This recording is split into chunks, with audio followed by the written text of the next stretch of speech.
Sorry about the delay, been a few little missteps. Okay, today is Monday, October the 10th, 2016, and I call Potter County Commissioners Court to order. Our preacher from St. Stephen's is not here, so Plaza is going to pray for us. So you can stand and remain standing for pledges. God, Heavenly, thank you for this day, this opportunity, this beautiful autumn morning as we gather, Lord, to discern and discuss and debate issues that pertain to Potter County. We ask that you would forgive us for all our sins where we've fallen short, and we ask your special blessings upon this country, Lord, as we endeavor to bloom in an area that is going to be handsome and lighting for us. We ask that you will give us the mindset, Lord, the clarity to the fairness that seek and upon your understanding and grace. Lord, we ask a special blessing upon all of our first responders and all those who stand in the gap each and every year. All of our military personnel on foreign fields in this year. Just thank you for all of the employees in Potter County and all of those who are endeavoring to do the best they can for this county. God, go with us and keep us as we move forward.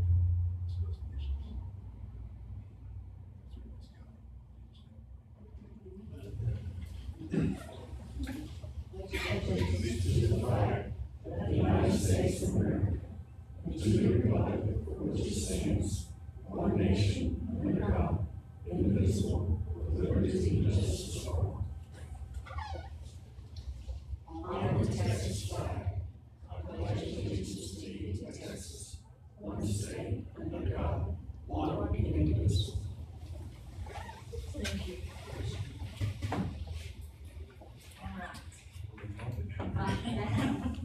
Let's get over it. I don't buy from the first thing. Okay, first one is recognition of minutes from September 26th, 2016 Potter County Commissioners Court meeting. I do have a correction, Judge. Item 15, the Potter County Law Enforcement Complex Projects, shows a unanimous vote. I was a nay vote on that.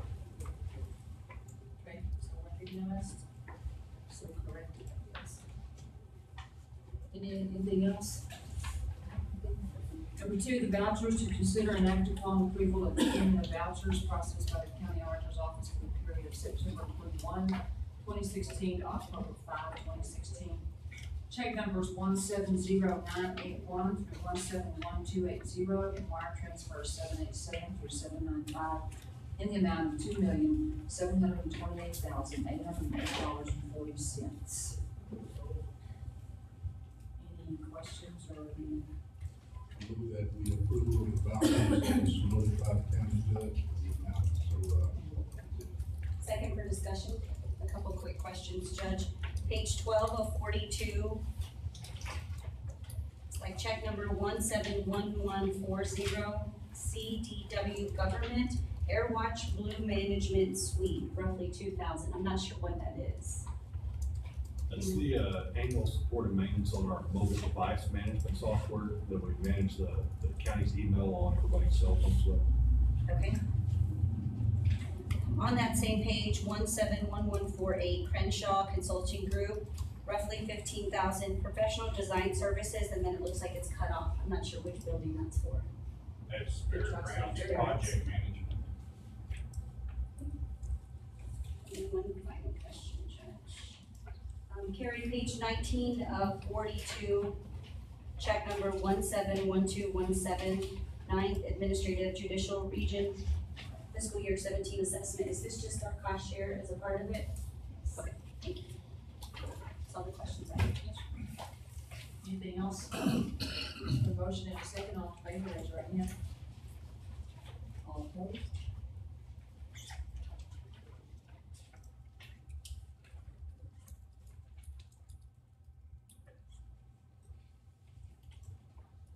Okay, number 3, certificate of achievement, annual financing report.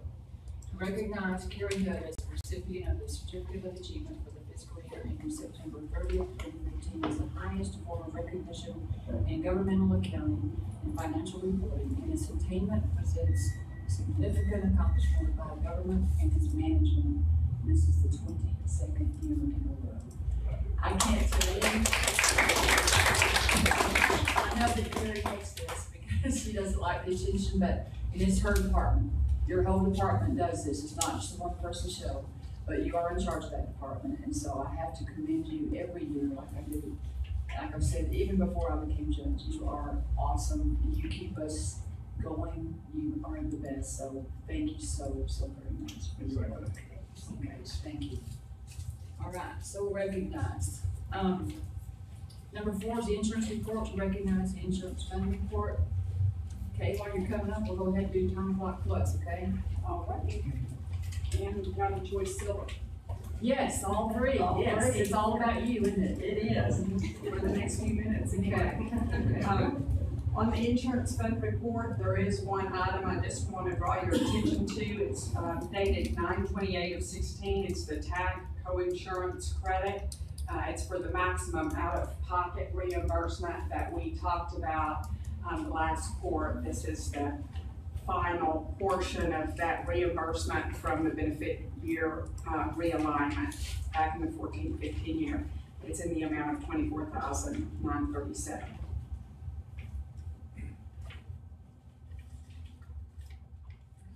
Also known as Blue. Yes, this is true. Time clock plus.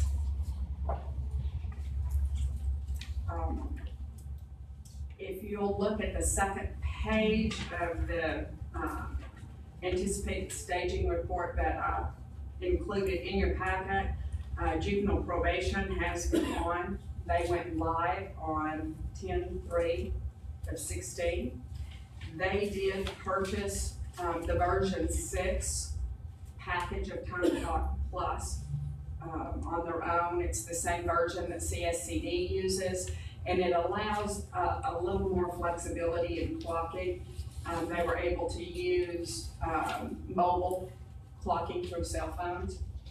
Once we complete staging for the rest of Potter County general departments, I would like to look at and consider the possibility of upgrading to the version 7. So what we have now is just, with the exception of the general probation version 6, is it basically just hands-on,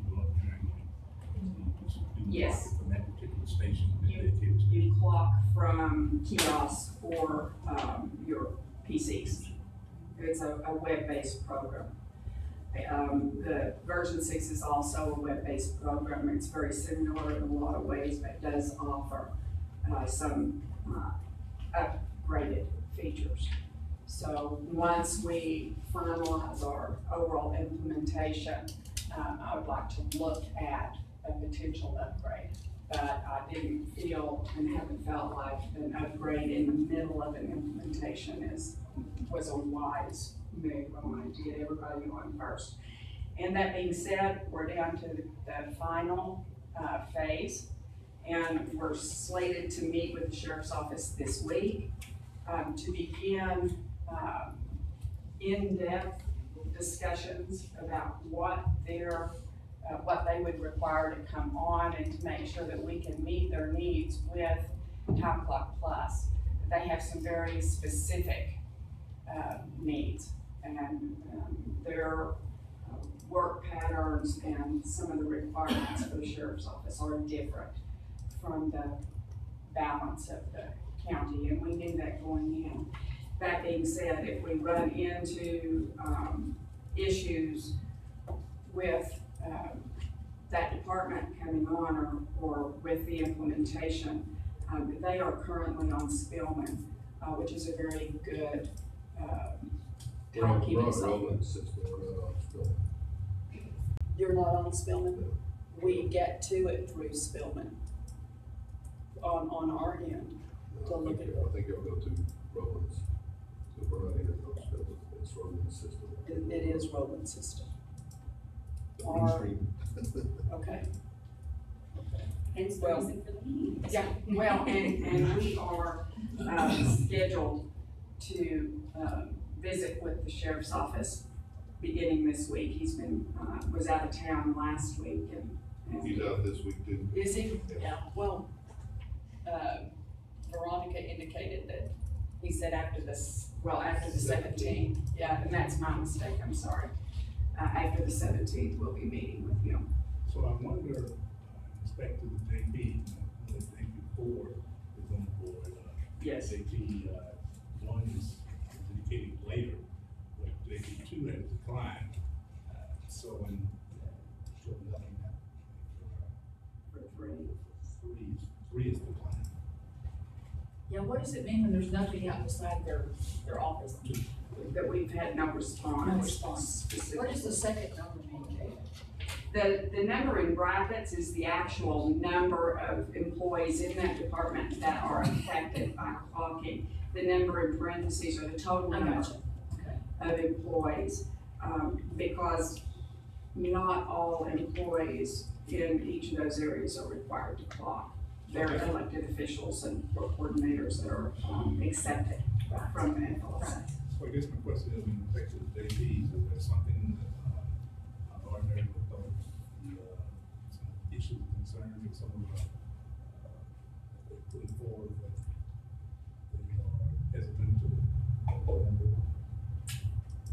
They just have chosen to decline. They haven't elaborated that information to me, and because they are elected officials, there's been much discussion about their ability to determine how their departments are run and the management of their employees. And so that's one of the things that we've been discussing. Well, even along those lines, Commissioner, the district attorney's office, 32 employees in there that have just, they're choosing to not participate, declining to participate. They do turn in hours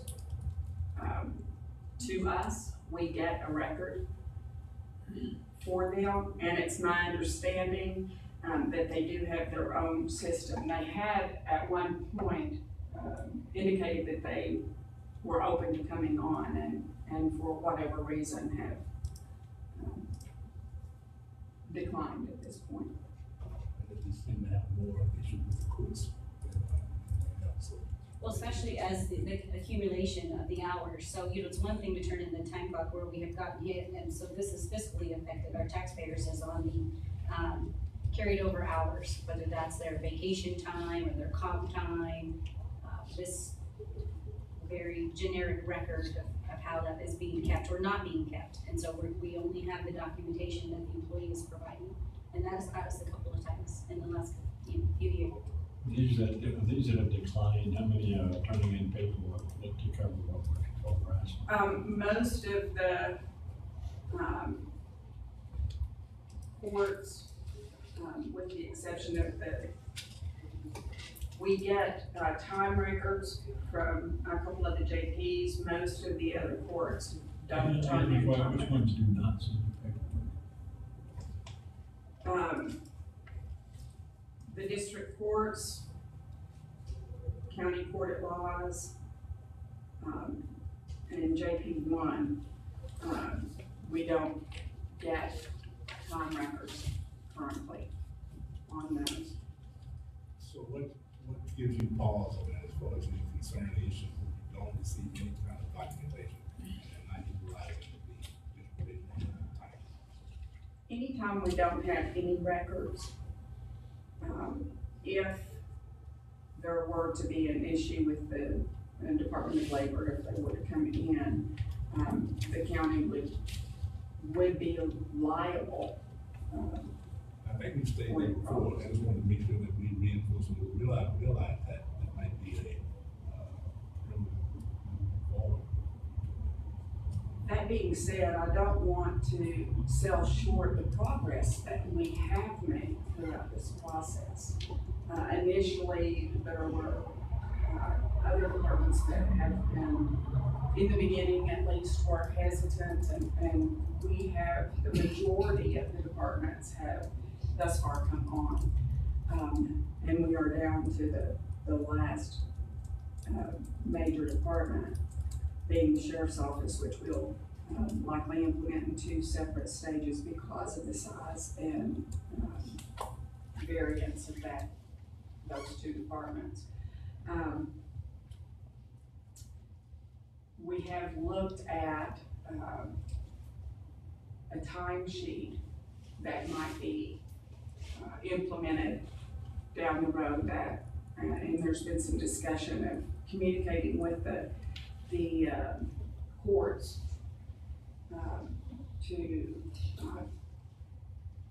in an attempt to get at least those time records turned in. So we would have records.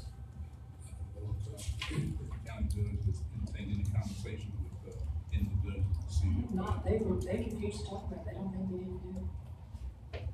You know, the JPs, they have 2 employees each, 2 to 3 employees that really need to be on this. Not me. All of them. Constables, I can understand, they're in and out all day long. Well, constables are strictly elected officials, so I'm saying, that's why I declined. they are accepted from the FLSA anyway. So, in the 181st, board's just not even contacted you about this at all? Well, we made contact initially and they declined initially. We can certainly reach back out and request again, their consideration for this. And then see where we are at that point. And if they're declining, maybe a reason why they might be declining, that might help guide the court, because we are in the, like you said, the final stages. This has been a 3-year implementation. So I think at the beginning, there might have been some thought of, oh, this'll wash away for too long, you know, but this has really stayed the test of time and has been a 3-year progression. So thank you to you, Kay, and to your department, because I know this has not been an easy task. And it's certainly a culture change, to be very frank. It is indeed. But again, I want to reiterate that we have made significant progress. And so I don't want to minimize that at all. The only thing I would caution as you prep for this version 6 timeline wise, I think there needs to be a little bit of policy or procedures for a mobile type of check-in or mobile timekeeping, where it makes sense for the positions that are out in the field, but that is a little bit of a slippery slope for those that work in the office. So we just plant that seed.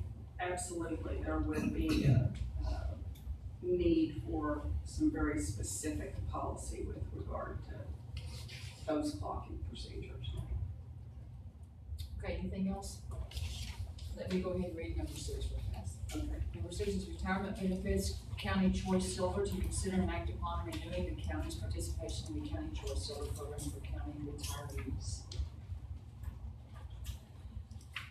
County Choice Silver is offered by Texas Association of Counties. It's a supplemental health insurance plan to supplement Medicare that has been offered through TAC. We have been participating with County Choice Silver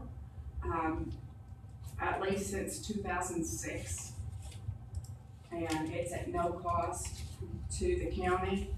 It's just a supplement that we can offer employees who are retiring from the county and currently utilizing Medicare benefits as an avenue for their supplement if they choose to. We have no part in the billing or the management of any employees that go on. It's not, as far as we know, we've had very minimal participation, but we have had a few folks that took advantage of County Choice Silver, and it's just time to renew. There has been a little increase in the premium for this upcoming year, from $235.68 per month to $244.71. But we would like to continue to offer County Choice Silver to retirees as an additional option for them as they move into Medicare. all of these are reflective of the employee, it's not as far as family or anything like that. I was just noticing, whenever you said silver, you were looking at me. Kind of wondering. Oh, no. I make a motion to approve the renewing of county's participation in the County Choice Silver Program for county retirees. Okay, have a motion and a second. All in favor, raise your right hand. 4-0, thank you. Thanks, Kay. Thank you. Number 7, data storage backup equipment. To consider and act upon the purchase of a Dell DR4300 backup appliance in the amount of $36,000.02 from Dell Inc. using budgeted funds. Good morning. This is a piece of equipment that you guys approved during the budget cycle. It's going to work out with the fund, just bring it to you because the dollar amount.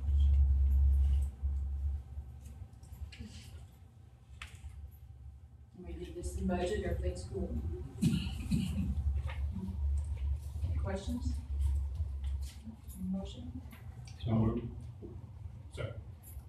The motion and a second. All in favor, raise your hand.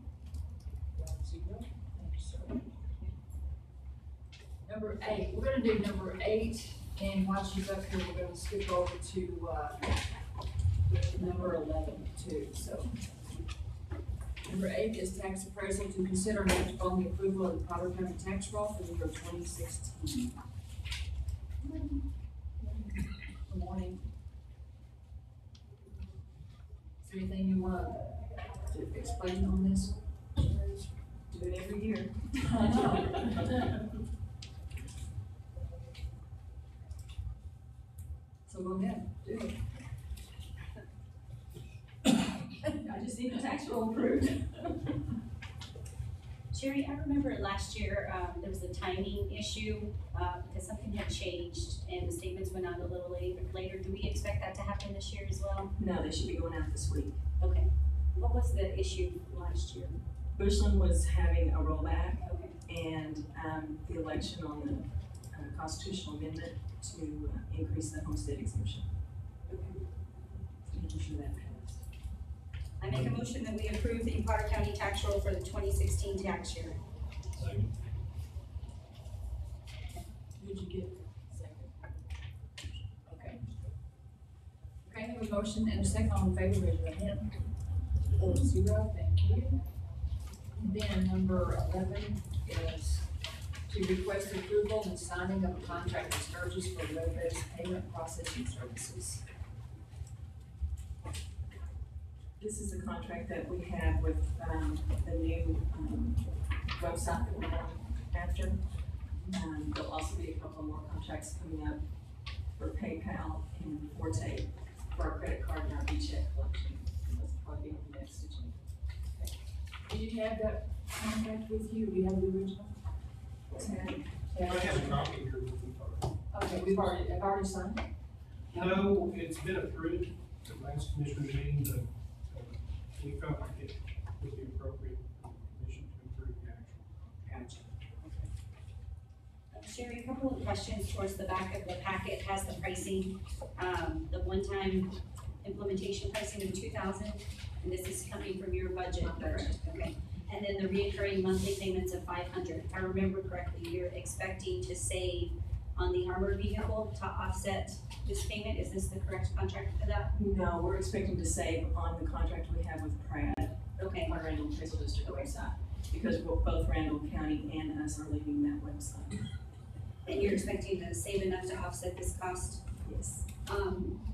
Would it be possible 6 months, 8 months down the road to maybe just bring a comparison back? Sometimes we don't get that back at the court. We get the approval and then we hope it really works out that way. Sure, I should know in January, Okay. December, January. Yeah, that'd be great. Okay,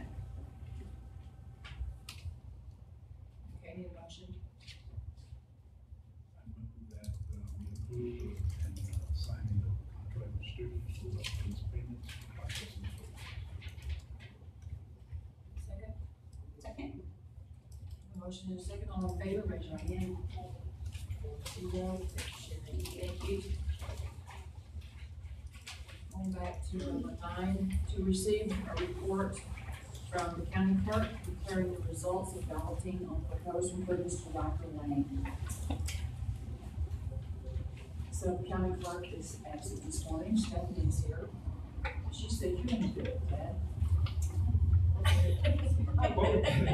I'll do it. So the ballots were sent out and all but, I think, 3 were returned. And Stephanie has the results. Okay. Yes, we sent out 19 ballots, 3 we did not have returned. The 16 that were returned, 12 were voted for and 4 voted against. What was the total project cost that was on their ballot? 35,000 and change. And we added in, a little more than what we thought. I know the first time, because this is only our second time doing this, the first time we could only build in what was on the ballot. And so we ate a little bit of that expense. We, That's the, I believe. Yes, we added the 20%. 20%. Okay. Sebastian, I thought about this during the budget process because this is so very new to us. So thank you for bearing with me because sometimes questions will come later. But I remember either you asked for a position in your budget or we just talked about it and said, you know, we're taking on these new roads.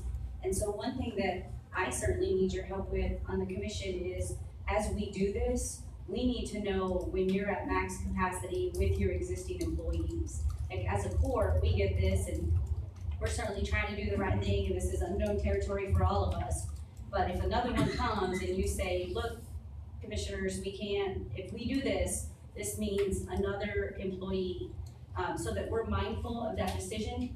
Mhm. And I thought about that during budget because I think it came out just during discussion and I never even thought about that piece of it. Well, yeah, I've asked for a new employee, 1 or 2 at least, the last 2 years because of all the projects we've taken on.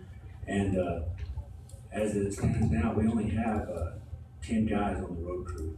So if somebody calls in sick or vacation or what have you, that puts us down even lower.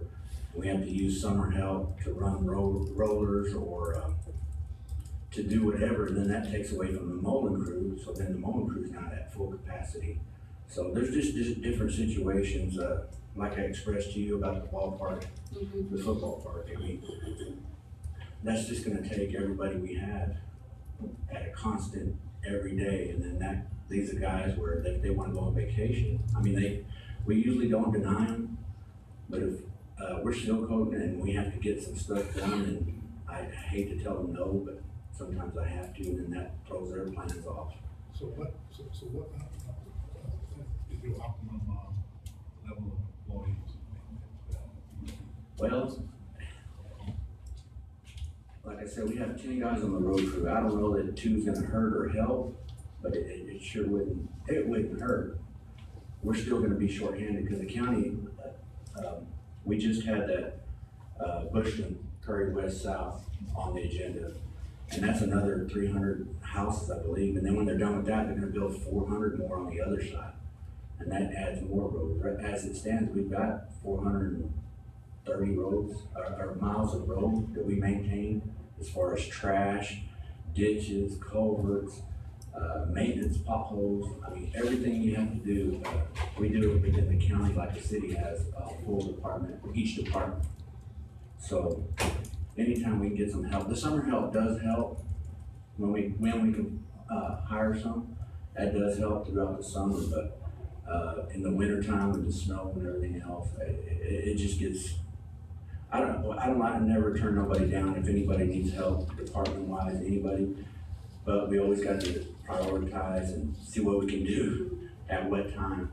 So. Well, so maybe, you know, your guidance on this, so even the Prairie South Estates is a good example. Sometimes I think, I certainly see this as just a singular item, is this good or not for the county? I'm not necessarily always thinking through all those logistics, so I'll need your guidance to say, wait a minute, don't forget, this means 300 houses, and so that we understand the full impact. Yeah. Because I know we don't see these often on the court level, so when we do see them, we may not be mindful of all of that, and I certainly haven't been. Well, the good thing is that we implemented those county road specs, Yes. and that helps us because then they do the labor, and then all we do is maintain it, and that helps a lot. But out there, as we know, there's always drainage problems out there because it's so flat, and I'm sure. I mean, Daryl assured me that it was going to be good drainage, but it's hard to see it until it rains, just like the other unit 10. It looked good until it rained, and then people were swimming out there. Okay, thank you. When was the projects get started on Riker? The Prairie South, Riker Lane, oh, Riker Lane, I'm sorry. As soon as y'all approve it, we can start on it. So what does this mean then today, Ted, with this vote that came in, what do we do now? The effect of this is that this process is over, and it's a matter of scheduling work. Okay. And the order was signed a meeting or two ago, subject to the results of the ballot. So we have that in now, so it's a go. Carrie, is there anything, because this is so new and we are in uncharted territory, is there anything we're not thinking through from a fiscal expense? Or just anything that's caught your attention? Yes. How we want to do The building. The building. all the points in the building. We've seen a draft of those procedures. Second set of procedures was presented, but neither has been approved. Could we get that on a future agenda item? It certainly makes sense to have that on paper. Sure. Okay. Well, but you're not, maybe a course to look at that, like, bring that back for Well, I think Commissioner Church participated in it and Tad drafted the revisions. We did see a draft of it, if I remember at court, and we asked questions and. so we have a skills and outline. The procedure up to this point is pretty well laid out in the statute. And I took that and incorporated it into the order that was signed. So up to this point, everything is pretty well laid out. Now that we know this project is gonna go forward, it's right to develop the next stage of procedures, which will be the building, it shouldn't be complicated at all. So we're gonna look to your legal guidance on that. And Tad, you'll get that on the agenda? Yes. Okay, thank you. Thank you, Carrie. Right, thank you. So I can start working on that whenever we get a chance. Number 10, we're gonna vacate that for now because there was a mix up on the wording for the planted right of way and also the, as well as the vacating of some property there. So we're gonna pass that for 2 weeks. Going to number 12 now, equipment purchase to consider next upon purchasing a John Deere tire roller from Bella House Machinery Company in the amount of $70,000, utilizing Biboard contract number 424-13, funds budgeted in the 2016-2017 budget year. This is just something that was on the budget time. Yes, correct. Okay. And it's on a Biboard, so it's been completed out. Motion and second. We will approve the purchasing of John Deere tire roller from Warehouse Machinery Company in the amount of $70,000. Utilizing the Biboard contract number 424-1. Second, for a quick question, Judge, if I may. Sebastian, which piece of equipment will this replace in that inventory? We have a hand roller that hardly ever works, and that's the trade-in. At the bottom? Trade-in. Okay, They're giving us $15,000 for it. okay. The hand. Hand roller. You said hand, not hand. Hand, okay. Okay, I know, sorry. Motion and second, all in favor, raise your hand. 4-0, thank you. Number 13, formal bid award to consider an act upon awarding formal bid number 1136-16, electrical maintenance to the lowest responsive evaluated vendor, David Moore Electric Company, LLC. Mike, I'm assuming this is good with you? Okay. Yeah, we did our bid tabulations, it was basically on lowest responsive, and maximum response time, so. This is the incumbent that they've had for what, 13 years? Yeah. So, He's very familiar with Clark County. Okay, need a motion for second on this? Move that we approve the awarding the formal bid number 1126-16 for electrical maintenance to the lowest responsive evaluated vendor, David Moore Electric. and a second, all in favor, raise your right hand. 4-0, thank you. And number 14, vehicle purchases, to consider and act upon the following: one vehicle from Caldwell Country Ford in the amount of $37,660, utilizing by-board contract number 430-13, funds budgeted in the 2016-2017 budget year. And that is for road and bridge. And then B, 5 vehicles from Caldwell Country Ford in the amount of $186,950, utilizing by-board contract number 430-13, funds budgeted in the 2016-2017 budget year, and this is for the sheriff's office. Correct? Yes, that's correct.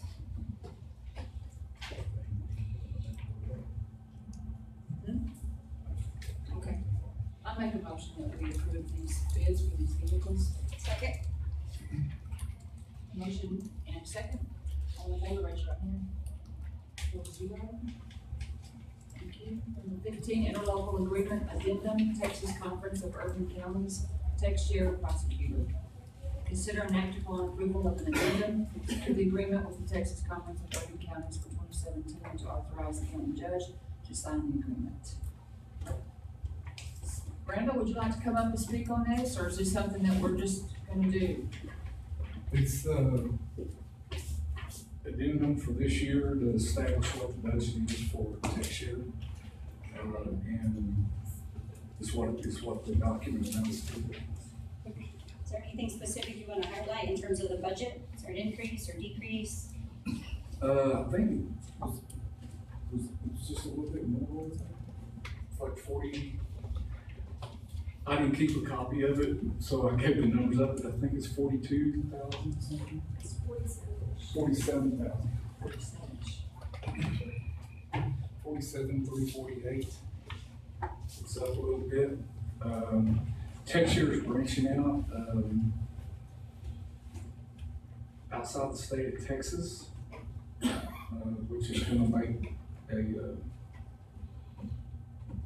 significant market, and they've already been to 4 different states that are very interested in the entire states picking it up. And they're in the budget process. Supposedly some of those states are, and trying to find the money to make that work. And on the more local front,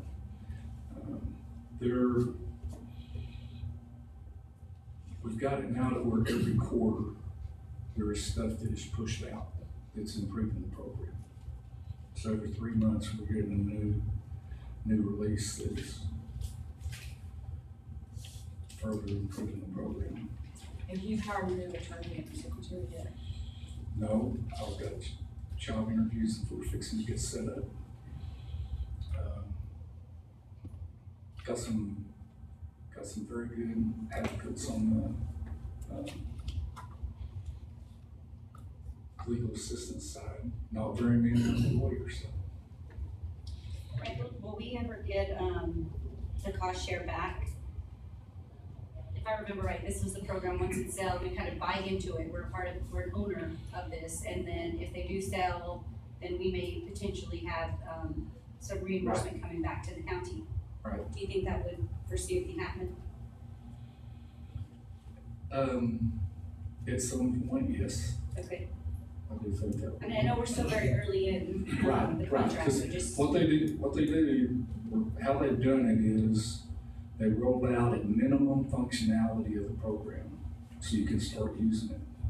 And then they keep adding on, and then I remember a couple of years ago, there was a big brouhaha by the Dallas judges that the Tex Share Judge program was a piece of trash.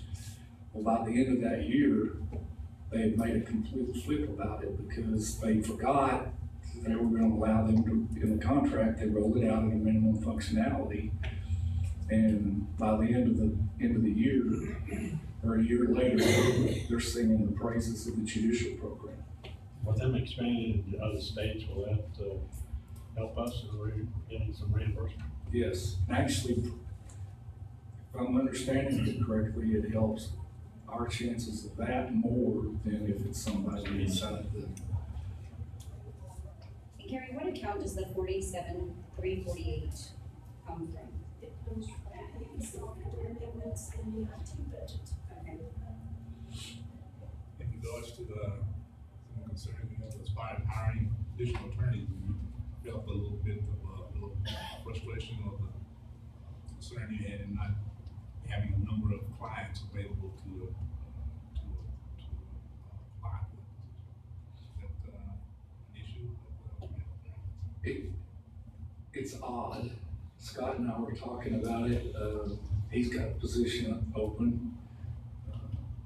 He said a year ago, I had 40 applicants for it. And I think he's got less than 10. Right now, that's about the same number I've got for ours. It's about less than 10. Anything standing out, why, not the area, or? Not any rhyme or reason, but there's,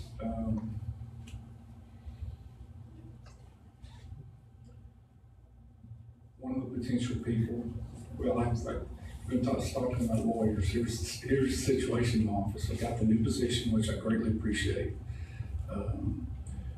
And we're gonna have that one filled. I'm not ready to announce who or what, but that's pretty much gonna be filled up before the end of the year. Then I have Allie Krantz that let me know that sometime around the end of the year she'll be leaving because her husband's taking a job in Austin. So that's gonna be an opening, so I'm trying to work on that. I've got a lead on that. The former prosecutor's in my office that went to International Justice Ministries, and he's in Uganda now. If money doesn't come through in the budget process for him to be in the lead role of setting up the public defender's office for the nation of Uganda. If they don't find funds to make that happen, he's coming back. So I've got some, that guy's a top-notch kid. I mean, he is, I'll still call him a kid because he's still in his 20s. But he's very good lawyer, very good trial lawyer. So we've had discussions about him coming back, but that's kind of where we're at with our lawyer situation right now. And on another note,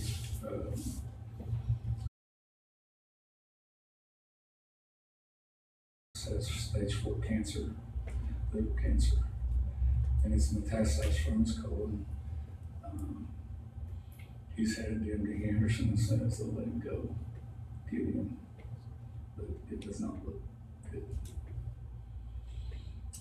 Okay, Randall, I do have a question as it relates to the contract. Is there an inflation cap on this? So to this point, again, we're new to this contract, and so there's a little bit of an increase, 47,000. Traditionally in our IT maintenance contracts, we see no more than a 2% or no more than a 3%, kind of a clause to help protect us over the next 5 years. Is there anything like that? I couldn't find anything like that in this contract so that it's not 70 next year and we can't adjust and plan accordingly. Does that exist in this contract? I do not recall seeing that in there either. Of course, in that contract was. Yeah, and we're only getting the addendum to it, so. Right. That may just be a takeaway. If you wouldn't mind taking a look at that, that'd be great. So, okay. Because again, this is so new, so we don't want that to catch us. How much was the increase this time? Last year, so it was a significant increase. Say how much? 38,000. Okay. I'll talk to Charles about that and see what I can find out. It'll just be good to know, planning. And then, is it, because we're a member of this program, I'm remembering, so this may be wrong, Randall, that we have a seat at a board of some type, whether it's their budget approval or the Texas Council of Urban Counties. We have a seat with the Texture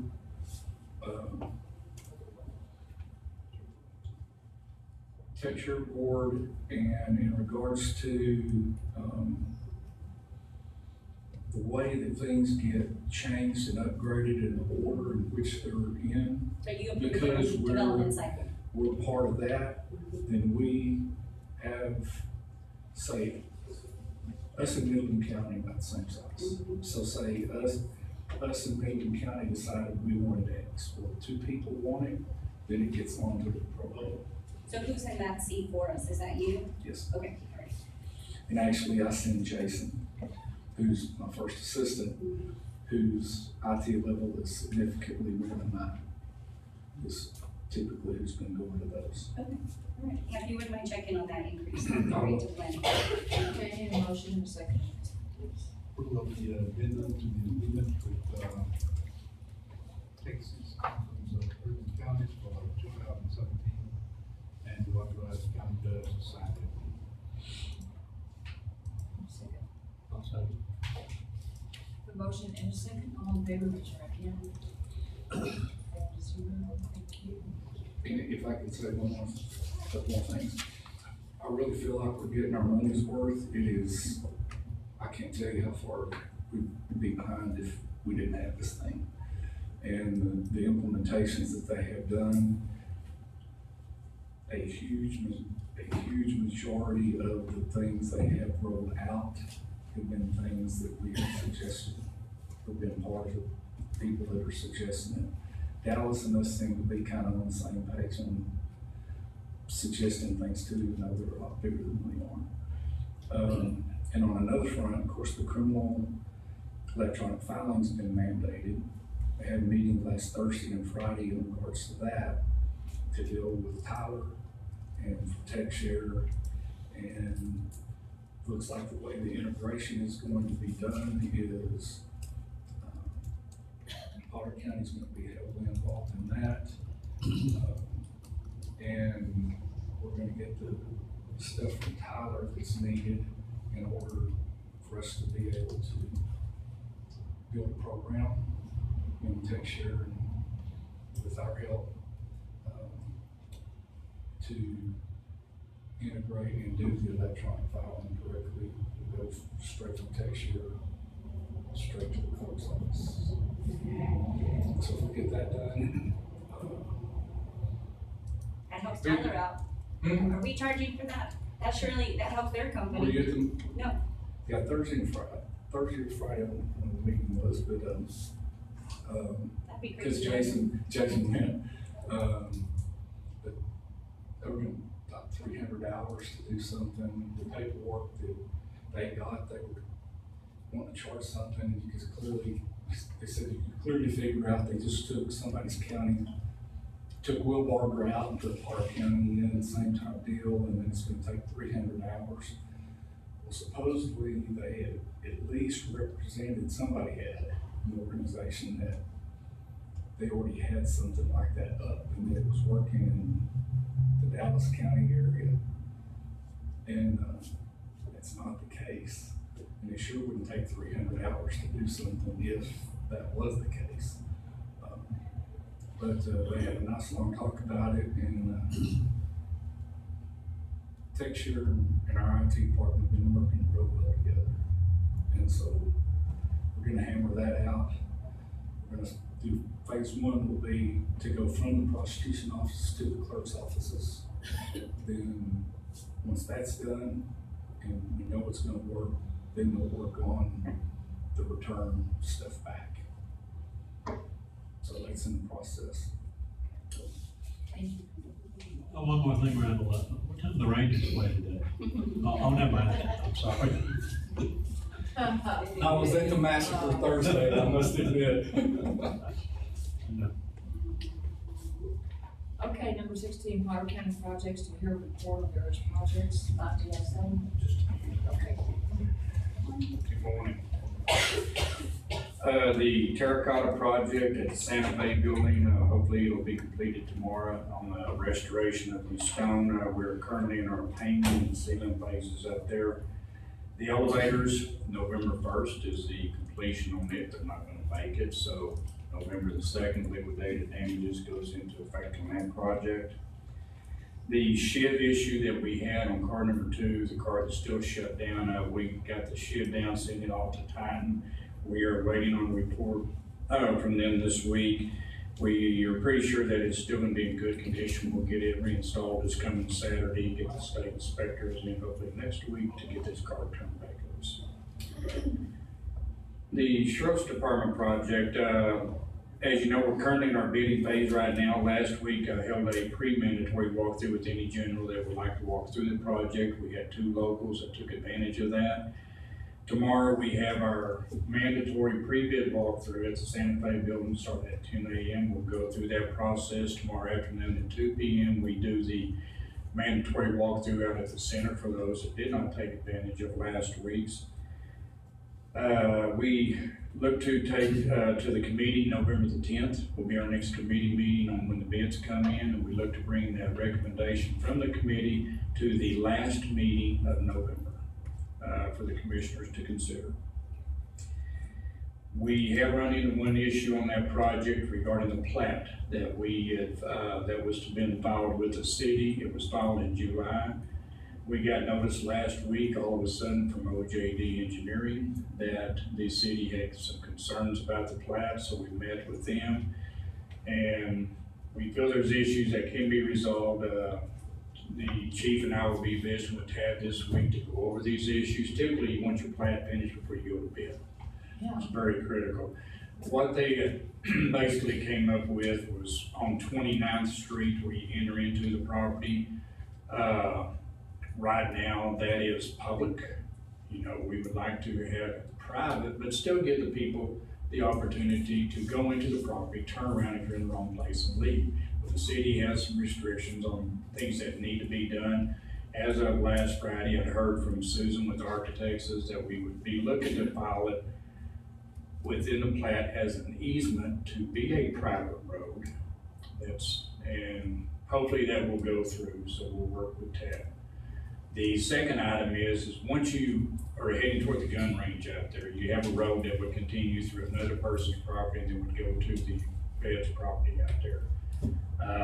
We have to visit with them to make sure they will allow us to close that road off, even though there's a gate currently there right now, and the sheriff would not allow anyone to come off 1912 onto the property.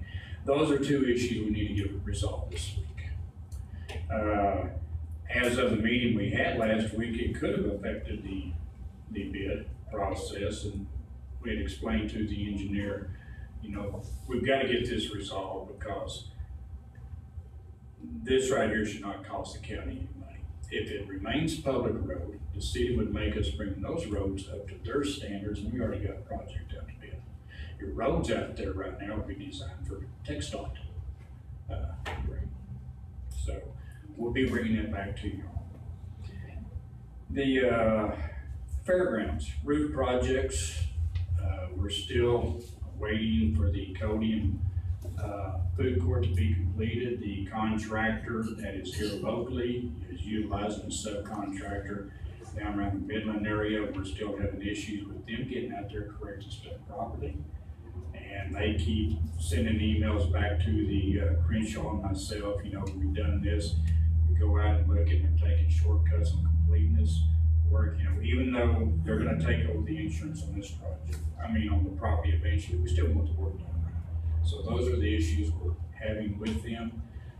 We're still holding on to the final payout at this time. When do you think it'll be done, Mike, before the end of the year? Well, it should be done within a week if they would just do the work correctly. One of the things with TAC was that we would send in our final invoice, I believe it was before the 1st of November. 1st of November, even though we've got the money, but they would like to see that it closes out once and for all. One thing, Tad, as a result, is we probably need to start thinking about the draft of their contract amendment, because in their contract, there is some vague language about who pays the insurance. As a part of this, it was a very clear directive that they would take over the property insurance. So I imagine that's gonna take a couple court sessions and maybe some discussion, so that might be good to just start thinking about the It draft. needs to be very clear and unambiguous language that, Yeah, very. without any question whatsoever, we can sit on this for a long 2 years now, Mike? 2013. Yeah. I've talked with their council, Okay. that confirmed by email. Yeah, I That's think the everyone's on board understanding. verbally, but I'm just, Sure. you know, the contract revisions sometimes take time, so if we could start working on a draft, that might be good. just so they have time to review it at their board. I'm assuming they would wanna review it, we would wanna review it. We don't want anybody to feel rushed. So the contractors on roofing that we're having some issues with now, getting it done, we can know within a week if they just get to it. If they would just man up and get to it. Is that from Midland, Yeah, the company that is working for a local general here doing. And we've been in contact with them, we just gotta get finished. Thanks, Mike. Number 17, employment items, to consider and act upon the following employment items. Road and Bridge, the resignation of David Ferguson and summer road crew effective October 6, 2016. Make a motion that we approve the employment items as presented. Okay, a motion and a second. All in favor, raise your hand. 0. Jail report today is 536 in our jail, none of them children, 97 are female, and we don't have it broken down as to the felonies and the misdemeanors. Well, I can send that to you, I'll take it shortly. That's okay, okay, all right. Any county insurance items? No, we didn't have any. No executive session. We do have two reports. I've been asked by Malin Huntley to just let everybody know that tomorrow is the last day to register to vote. And they are at the Assembly building today and tomorrow to get everybody registered. And also Carrie gave me an email from the City of Amarillo Library saying that everyone seems to be very, very pleased with the two county legal databases that we've purchased over there. Everyone seems to be pretty happy about that, except they really did want to see some more law books go over there, so that's okay. They can still look it all up, so it's all good. Is there anything else for next time besides the one we're continuing? Judge, I have two just quick things, one informational for the court. Our neighborhood project, our city-county partnership, that payment, just to make sure everybody's aware, that payment was in our vouchers this time. And so Carrie and Michelle Bonner at the city are working through the financial reports and what will be presented to the commission, and that's new for us, so we'll work on the timing, whether it makes sense, which time of year, how that money was spent, and all that good stuff, so that's to come. And then this is, again, just more informational. This Wednesday, the Fellowship of Christian Athletes is doing their yearly event out at the ballpark from 6:30 to 8:30. They did get permission from Gary Ellison, who has the contract. So they will be out there. They've done this several years under Mark Lee's umbrella, under Stephanie Tucker's umbrella. So now they're coming back. The way they've described it to me is just like prayer at the polls, but they do it on the field. And so they'll be speaking to the kids about religion and prayer time and those kind of things, so you're certainly welcome to attend. But a thank you to Mike, who always helps with all the logistics. We're expecting keys to the property, maybe today. We have not received them. Yeah, I figured not, and so I'm coordinating with the general manager and did over the weekend to get those keys. So we'll have those, he is aware that there is an event this Wednesday, so he wanted to do a final cleanup of that property. So just so you'll know, that's happening. Jason's not here right now. I think the monkey keys, what we call it, the status for his, what do we call it? Do a survey. Oh, yes, Survey monkey. Survey monkey. yes, the strategic planning, he did send that to us last week, Commissioner, That's all. yes. Very good. Survey monkey, yes, oh, monkey, yes. I was really good at that. You did good, Judge. You did it. Okay, if there's nothing else, we are adjourned. Thank you, everybody.